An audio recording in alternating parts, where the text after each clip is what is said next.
Jumpa lagi di acara Brahma Wisata, banyak cerita menarik dan hal lain yang unik. Jumpa lagi di acara Brahma Wisata, kita keliling kota bareng Bara dan Sasa.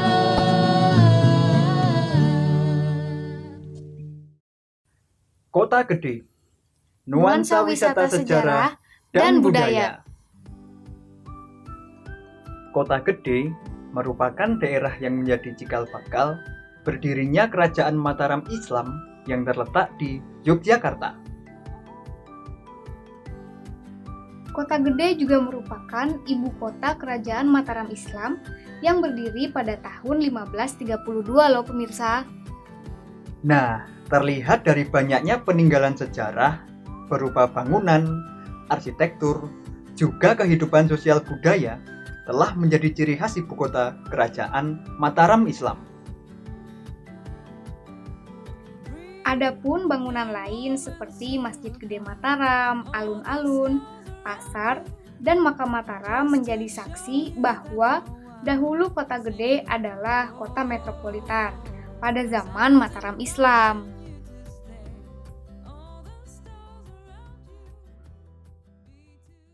Halo Brahma Halo, Wisata. Wisata. Bareng saya Bara, Dan saya Sasa, bakal ngajak kalian buat jalan-jalan dan berbagi seputar pengalaman terbaik dari setiap perjalanan yang telah kami lalui.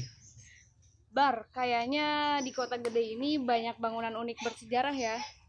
Kira-kira bangunan unik bersejarah apa aja sih yang ada di Kota Gede? Nah, kamu penasaran kan? Kali ini aku bakal ngajak kamu dan pemirsa Brahma Wisata di rumah buat jalan-jalan dan juga ngulik tempat wisata-wisata unik di Kota Gede. Ikuti perjalanan kami ya.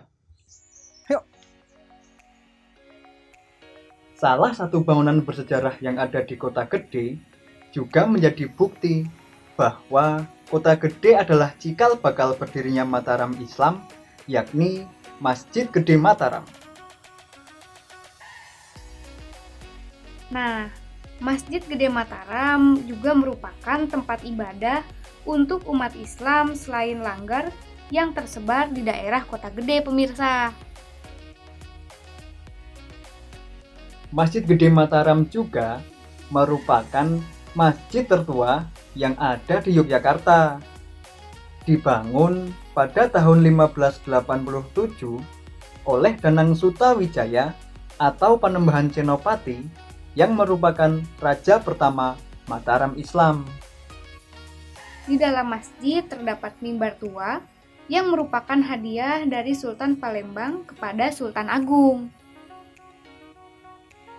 Oh iya, sebagai penanda bahwa azan telah berkumandang, Masjid Gede Mataram memiliki beduk bernama Kiai Dondong, hadiah dari Nyai Pringgit yang usianya sama dengan usia masjid.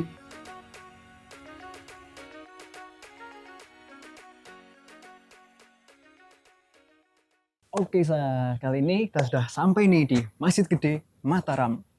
Kamu tahu nggak dulu itu masyarakat sekitar sini yang mayoritas beragama Hindu dan Buddha itu tuh turut serta bergotong royong membangun Masjid Gede Mataram ini. Nah, ditambah lagi dengan adanya bangunan Gapura Paduraksa yang tepatnya berada di depan Masjid Gede Mataram. Nah, bangunan Gapura Paduraksa ini dibangun untuk sebagai penghormatan terhadap jasa masyarakat sekitar. Oh, bener banget kamu. Nah, kalau di sisi lain, di sebelah kanan kita, ini ada sebuah tugu yang berwarna hijau. Ini tuh dulu sebagai pertanda bahwa Pakubuwono X, Raja Kasunanan Surakarta tuh turut serta memperluas saat pembangunan Masjid Gede Mataram. Suasana yang asri ditambah dengan pepohonan yang rimbun menambah rasa kita yang pengen berlama-lama ada di sini kan, Bar? Iya, kamu bener banget. Sehingga juga tak heran Nisa, banyak para wisatawan dari berbagai daerah pada datang ke sini untuk sekedar merasakan suasana Masjid Gede Mataram atau untuk sekedar berfoto-foto atau juga terus tetap beribadah untuk merasakan pengalaman beribadah di masjid tertua yakni Masjid Gede Mataram. Nah, jika Sobat Brahma ingin berkunjung ke sini sangat diperbolehkan loh. Tapi ingat, dengan tetap mentaati protokol kesehatan yang ada. Dan jangan lupa, tetap berperilaku sopan dan santun dan mentaati tata krama yang ada ya, Sobat Brahma. Yuk kita kamu pakai jangan lupa masker pakai lagi. loh. Selanjutnya kita Oke. akan kemana, Bar? Nah, ini rahasia nih. Tapi yang penting kita jalan dulu yuk. Yuk pemirsa.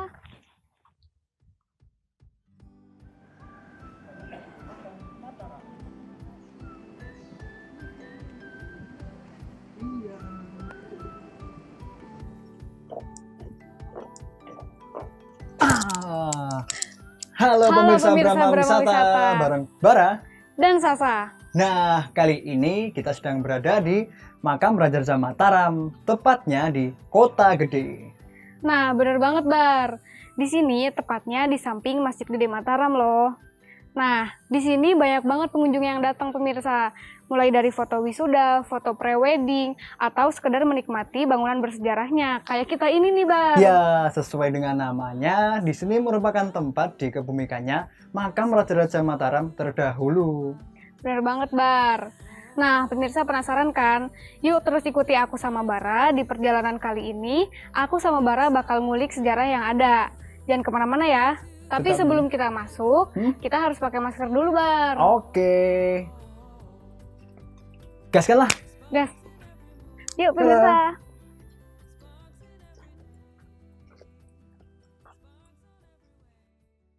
Siapa saja yang dimakamkan di makam tersebut? Ya, jadi begini ya, di dalam makam itu banyak sekali makam. Kalau dijumlah secara total itu diceritakan di Sunan Kalijogo itu berdakwah itu dengan cara yang halus, ya, dengan bulus. Bulus itu kalau orang Jawa melebune se alus.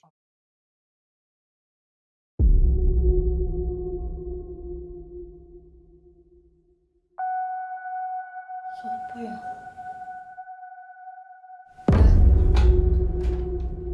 Kok Pak Bram tinggal di sini sendiri yo? Tapi yo nek mau cari juga sopo sik gelem.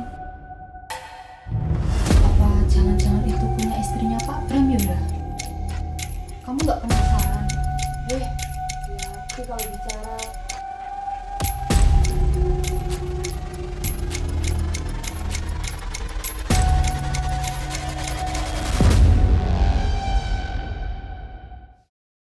Jumpa lagi di acara Brahma Wisata.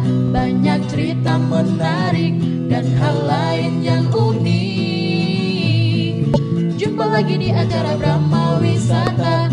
Kita keliling kota bareng Bara dan Sasa.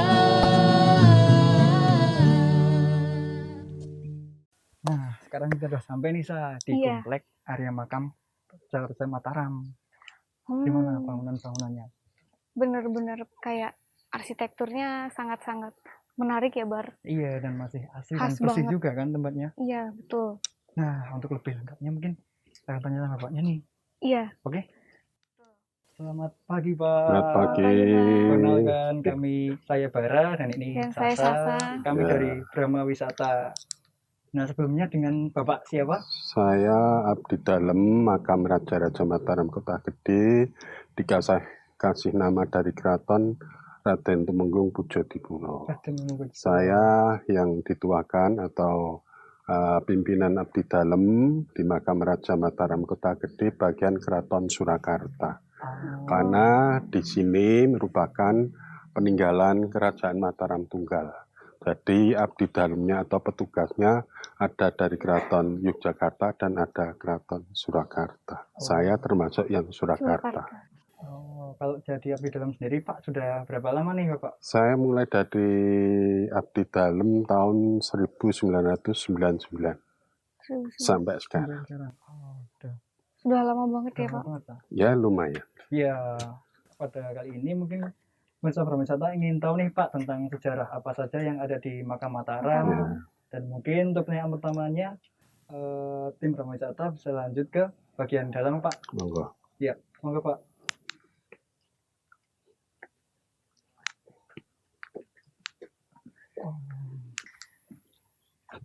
Menarik ya, Bar. Iya. Mungkin kita bisa lebih masuk ke Ya. dalam, Pak. monggo. Nah, Kira-kira, Pak, di dalam makam itu boleh tahu nggak sih aku sama Bara juga pemirsa di rumah siapa saja yang dimakamkan di makam Ya, tersebut? jadi begini ya, di dalam makam itu banyak sekali makam. Kalau dijumlah secara total itu 627 makam. 600. 627 makam. Tapi ada beberapa yang sering dikunjungi atau diziarah itu hanya beberapa. Itu Ki Ageng Mataram atau Ki Ageng Pemanan, Panembahan Senopati, Sinun Hayagrawati, itu Mataram kedua ya. Iya. Kemudian Nyai Ageng Nis yang sudah saya ceritakan tadi, Nenek Panembahan Senopati, Panembahan Jayabrono, Sultan Hadiwijaya. Yang lebih unik lagi ada Ki Ageng Mangir. Ki Ageng Mangir itu makamnya di dalam gedung separuh, di luar separuh. Jadi makam itu dibatasi tembok ini. Nah, itu ada sejarahnya. Di saat beliau masih hidup itu pernah bermusuhan dengan Mataram.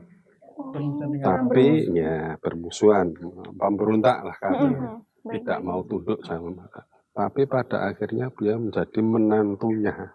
Nah, maka disimpulkan di dalam sebagai menantu, di luar sebagai musuh. Tapi juga ada dua versi. Yang di dalam itu sudah Muslim, yang di luar masih keyakinan lama. Ada cerita seperti itu. Tapi monggo itu percaya atau enggak saya menceritakan seperti itu. Oke Pak, mungkin kalau di bagian dalam sini kan bagian yang langsung terlihat itu terdapat seperti bangsal-bangsal nih Pak. Mungkin bisa dijelaskan Pak terkait bangsal-bangsal yang ada di area dalam ini, fungsinya itu sebagai apa saja? Ya, jadi begini ya. Yang ada di halaman makam Raja-Raja Mataram ada 4 bangsal. 4 bangsal. 2 yang paling dekat dengan gapura makam masuk makam itu ada 2 namanya bangsal Pengabet Ler, bangsal Pengabet Kidul. Yang kanan itu Lor, yang selatan itu bangsal Pengabet Kidul. Itu fungsinya untuk persiapan bila mana kerabat kerajaan, keraton mau ziarah atau nyekar ke makam. Jadi untuk nata bunga atau untuk persiapan apa yang keperluannya untuk masuk ke sana. Nah, itu dulu kalau putri yang di sebelah utara, kalau kakung di sebelah selatan. Terus kemudian ada 2 bangsa lagi, yang satu kanan itu untuk ganti pakaian putri. Ya, bila mana tamu atau pengunjung belum ganti pakaian, itu gantinya ada di sana. Dan di sini untuk ganti pakaian putra atau juga digunakan untuk jaga atau caos abdi dalam. Ya, jaga kalau istilahnya keraton jaga itu caos. Caos. Oh, artinya untuk berziarah di makam ini seperti yang Bapak tadi katakan ada busana khusus sendiri dan nggak boleh sembarangan juga ya Pak? Betul.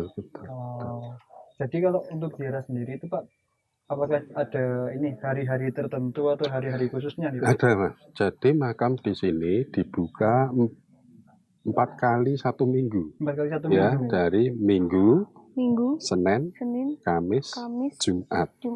Kalau Minggu itu jam 10 sampai jam 1. Kalau Senin jam 10 sampai jam 1. Kalau Kamis juga jam 10 sampai jam 1. Kalau Jumat jam 1 sampai jam 4. Nah, setelah Jumatan. Baik Pak. Nah, untuk pemirsa yang mau datang ke sini, mungkin ketika punya baju yang sesuai dengan aturan untuk masuk ke dalam sini, bisa dipakai di dalam rumah ya, Bar? Iya, terus rumah. Begitu datang ke sini, tinggal nunggu giliran untuk masuk ya, Pak? Betul.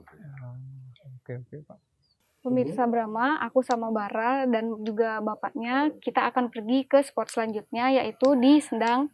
Di Sendang ya, Bar? Iya, di Sendang. Oke, mungkin Pak kita bisa lanjut ke Sendang.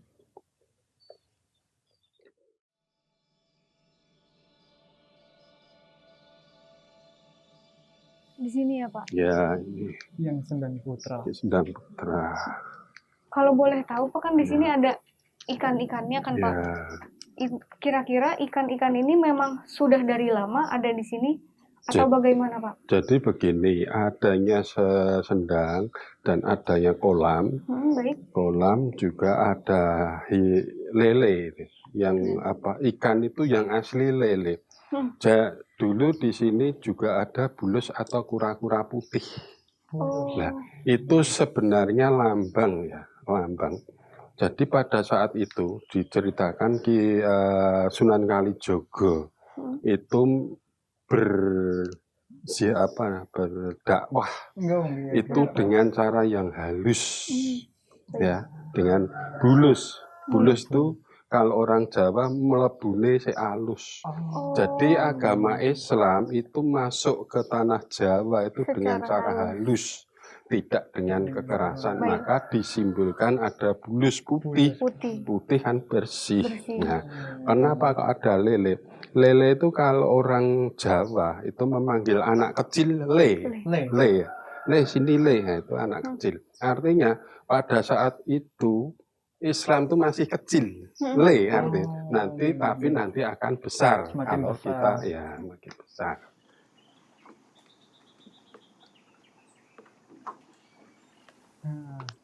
Sekarang udah di Sendang Putri ya? Iya, betul. Putri. Tepatnya tadi di selatan Sendang Putra, Pak. Iya. Di sini ada bangsalnya juga. Ya.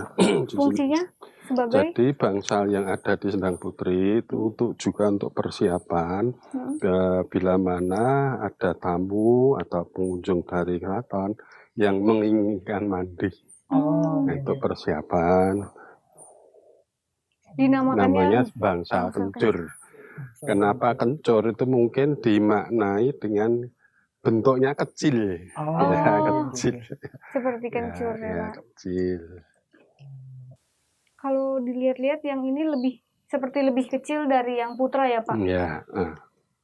Mungkin lain kali kita bisa datang dengan pakaian ziarah ke sini. Kamu berziarah besok? Mungkin suatu saat kita bisa datang ke sini lagi kan, Bar, sambil wisata lagi ke sini, balik lagi ke sini ke Kota Gede. Iya.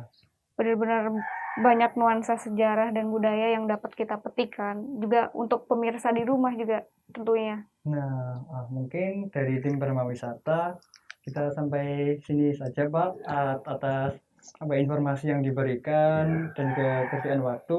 Kami ucapkan terima kasih, Pak. Ya, sama-sama. Kami mewakili abdi dalam Makam Raja Mataram Kota Gede. Bila mana banyak kekurangan, mohon maaf. Dan kami berpesan kepada para pemuda atau para mahasiswa atau para adik-adik belajar, tolong kami supaya menguri-uri atau melestarikan tradisi adat budaya Jawa, apalagi peninggalan sejarah Mataram. Tolong ikut dijaga. Terima kasih. Nah, untuk pemirsa Brahma sekalian, sampai ketemu lagi di episode-episode selanjutnya Brahma Wisata. Pastinya tetap bareng Bara dan Sasa. Sampai ketemu di episode selanjutnya ya. Dadah. Matur nuwun nggih, Pak. Terima kasih banyak, Pak. Terima kasih banyak. Kemudian mereka menikmati bagian-bagian ruangan yang paling asik sekali dinikmati itu ruangan ini. Karena konstruksinya juga masih asri. Bahkan kalau orang luar, bule-bule, justru mereka minatnya bangunan seperti ini. Dan mereka pun berani membayar berapapun untuk membawa pulang properti yang jadi rumah UGM. Salah satunya lemari tunduk. Lemari ini tadi, Iya, lemari tunduk. Bahkan ada yang menawar apa itu, foto Pak Karno yang terbingga itu. Nah, itu juga ditawar juga.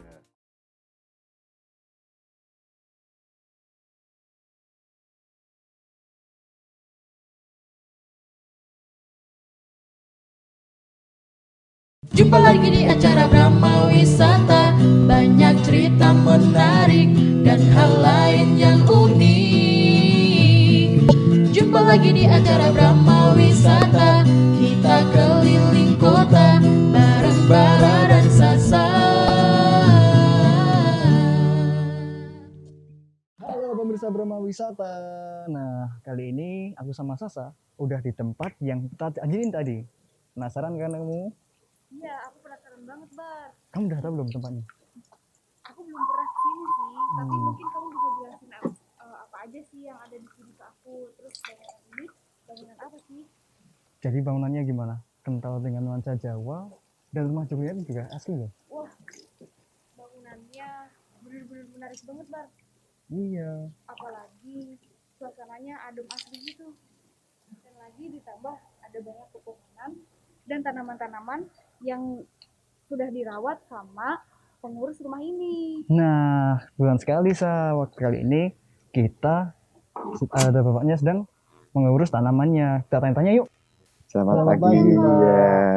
Ya, Iya, ada yang bisa saya bantu? ya kenalkan Iya, Pak. Pak. Ini saya Sakbara dan ini Ya. Kakak. kami Ya. dari Brahma Wisata ingin Ya. bertanya-tanya nih Pak tentang sejarah Omah UGM Oh ya. maupun benda-benda yang ada di sini. Ya. Nah, sebelumnya dengan Bapak siapa nih? Saya Bapak Hendri. Bapak Hendri. Sebagai pengelola di rumah UGM. Oh, oke. Udah berapa lama Pak jadi pengelola di rumah UGM ini? Saya mengelola ini pasca gempa.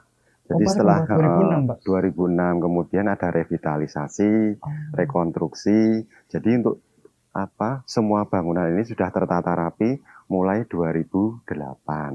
Jadi saya dipasrahi untuk pengelolaan rumah UGM seperti ini.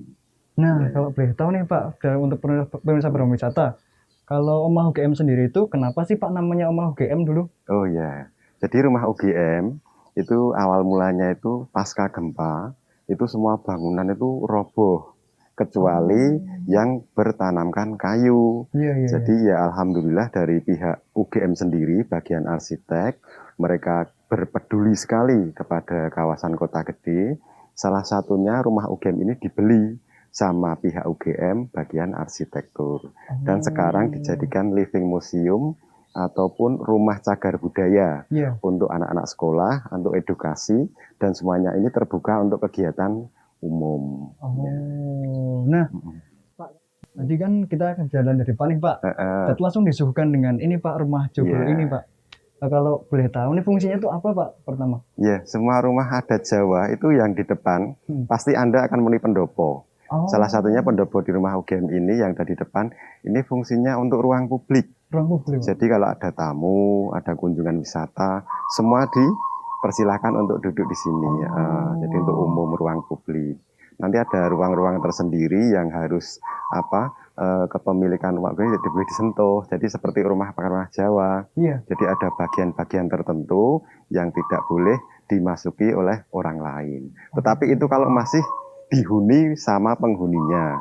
Karena ini salah satu rumah adat Jawa yang digunakan untuk living museum, jadi bisa untuk kita kunjungi per bagian tertentu. Jadi boleh ya Pak untuk lihat-lihat sambil keliling gitu? Boleh silahkan nanti kalau kita mau explore ya. Mungkin kita bisa sambil jalan ke dalam Pak? Ya silahkan. Kayaknya menarik nih benda-bendanya. Ya seperti inilah kondisi rumah UGM. Di Omah UGM ini juga terdapat salah satu kerajinan khas Kota Gede, yaitu kerajinan perak, di mana proses pembuatannya pun masih sangat tradisional loh. Bentuknya yang unik serta kualitas yang dijaga secara turun-temurun menjadikan kerajinan perak salah satu buah tangan jika kalian berkunjung ke Kota Gede. Tak hanya koleksinya yang antik, Omah UGM juga menyuguhkan banyak spot-spot foto dan sudah pasti dapat menjadi daya tarik bagi para wisatawan, terutama dalam mengabadikan momennya ketika berlibur ke Omah UGM. Mulai dari mesin ketik kuno, peralatan masak yang terbuat dari tanah liat, meja dan kursi yang berumur puluhan tahun, hingga diorama yang ditata sedemikian rupa menjadikan Omah UGM tak hanya sebagai objek wisata, tetapi juga pembelajaran sejarah yang asik dan tidak membosankan tentunya. Oke. Mari. Ya, ayo Sa. Nah inilah salah satu rumah inti dari bagian rentetan yang di depan tadi. Ada pendopo, kemudian danggandok, ada pekiwan. Nah ini salah satu rumah intinya juga yang dimiliki rumah UGM. Ini bangunan ini sangat privat sekali, tetapi ini dari pihak UGM, fungsinya sebagai edukasi, living museum, jadi kita bisa masuk dan mengetahui lingkup ruangan yang ada di bagian ruangan ini. Mungkin ini Pak yang jadi pertanyaan itu kalau zaman dahulu apa itu bagian yang inti ini tuh fungsinya itu dibagi untuk apa sih Pak? Ruang inti ini privat sekali untuk keluarga karena ada beberapa bagian. Yang tengah ini namanya sentong tengah. Sentong tengah. Iya, sentong tengah ini digunakan untuk meditasi ataupun ibadah. Kemudian sentong kanan. Sentong kanan di bagian ini untuk apa? Tidur, ruang tidur. Yang di sebelah timur itu namanya sentong kiwa. Yang ini fungsinya untuk menyimpan benda-benda pusaka. Jadi kalau Anda melihat di ruangan itu pasti ada benda pusaka. Kemudian di sentong kiwa itu ada bagian ruang tidur. Kamar tidurnya ya Pak. Nah kalau ini Pak terkait dengan apa itu tatanan letak-letak benda-bendanya. Ini tuh kayak kalau saya perhatiin dari tadi itu selalu apa ya? Selalu seimbang antara kiri kanan. Nah, itu kenapa sih Pak? Kenapa sih Pak? Ya kalau penataan zaman dahulu memang seperti itu. Properti pun juga masih terawat dengan baik. Jadi di sebelah kanan kiri sentong tengah pasti itu ada almari yaitu dua almari yang konstruksinya sama, coraknya sama. Itu namanya lemari cunduk. Lemari cunduk? Iya, lemari cunduk seperti itu ya. Saya mau tanya Pak, kira-kira selain aku sama Bara, ada nggak sih pengunjung lain atau mereka yang berasal dari luar daerah atau misal luar kota Indonesia atau bahkan mungkin dari luar negeri yang datang ke sini buat menikmati suasana dari rumah yang benar-benar unik dan antik ini? Iya, banyak sekali berbagai daerah, kemudian dari manca pun banyak sekali. Kemudian mereka menikmati bagian-bagian ruangan yang paling asik sekali dinikmati itu ruangan ini. Iya sih Pak. Karena konstruksinya juga masih asri. Bahkan kalau orang luar, bule-bule, justru mereka minatnya bangunan seperti ini. Tertariknya emang bangunan seperti ini ya Pak, daripada yang modern-modern gitu. Iya, modern. Kita menggunakan bangunan kayu, jadi istilahnya lebih sejuk, lebih adem. Terasa sih Pak, benar-benar terasa sih. Masih terawat banget ya. Iya. Nah mungkin ini Pak pertanyaan untuk menutup pada ruang inti ini Pak. Saya tuh berpikiran Pak, kan ini Rumah UGM ini kan banyak dikunjungi oleh wisatawan dari berbagai luar negeri, bahkan mancanegara. Nah, ini ada nggak sih Pak kalau yang dari wisatawan itu ingin berniat untuk membeli benda yang ada di sini? Itu ada nggak sih Pak dulu tuh? Kan ini bendanya tuh antik-antik juga kan Pak? Iya, kebanyakan seperti itu. Bahkan mereka pun berani membayar berapapun untuk membawa pulang properti yang ada di rumah UGM. Salah satunya lemari cunduk. Lemari ini tadi Pak? Iya, lemari cunduk. Bahkan ada yang menawar apa itu bangunan apa foto Pak Karno yang terbinggai itu. Nah, itu juga ditawar juga. Tetapi alangkah indahnya kalau kita pertahankan semua bangunan, properti beserta isinya itu memang benar-benar khas rumah adat Jawa.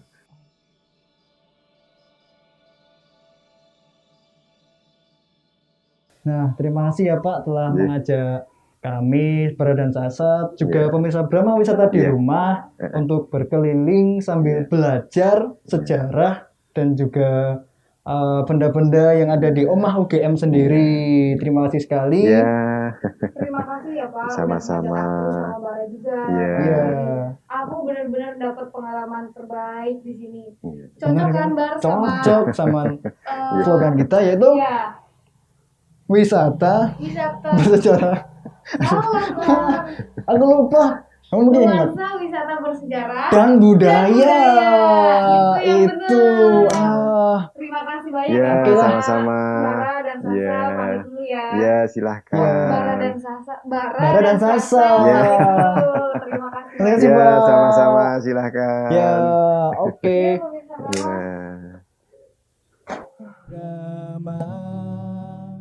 Wisata bareng kita, wisata untuk kita semua, bareng Bara dan Sasa. Brahma wisata banyak cerita dari berbagai tempat wisata untuk kita semua.